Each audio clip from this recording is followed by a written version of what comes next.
G'day fellas, it's Anumae TV here once again, and today I'm bringing you the first installment to MechWarrior Mondays, where I take any sort of setup you leave in the comments. It could be as ridiculous as can be, or as common sense as can be. To break off the series, I brought the most stupid mech I could and filled it out with nothing but flamers. You're already going to know the result of this. By the end of it, I usually give pros and cons, but to this setup there really is no pros to it at all. It's just a complete waste of time to run this at the moment, especially after they nerfed flamers to the ground and then some. All it is, you generate more heat than you force onto someone else right now. It's double the heat generation. By the time you've done damage, they probably turned around and headbutted you to death before you could go through their armor. It is that pathetic.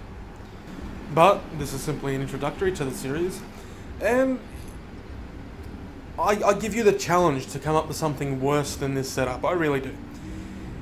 If I survive this challenge, well, that's another different story entirely, but good luck to me.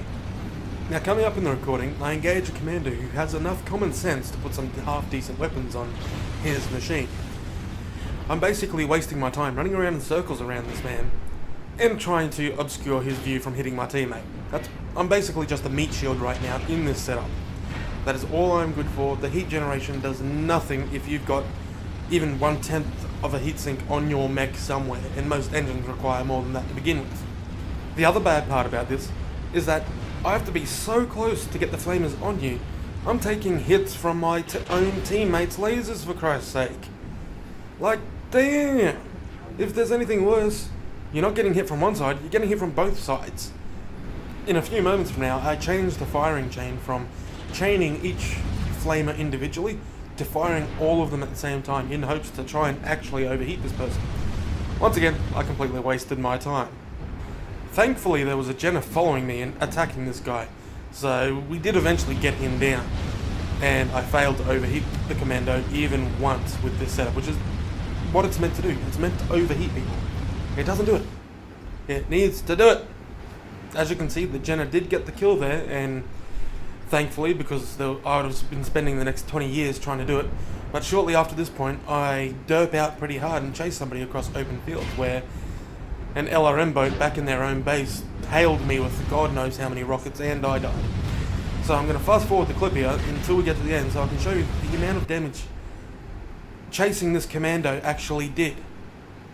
Now that I've fast forwarded to the end, you can see the entire time I was stuck on that commando, I did a grand total of, wait for it, 11 damage. But that's the end for the first MechWarrior Monday, and until next time guys, leave in the comments what setup you think I should use next. I'll pick them randomly. There's not going to be favoritism towards anyone I know or don't know. I'm just going to completely pick them randomly. If there's one thumbs up to hell, it's probably going to be that one. And remember to beat the crap out of that subscribe button so you know when the next installment is out. And until the next video, see you next time.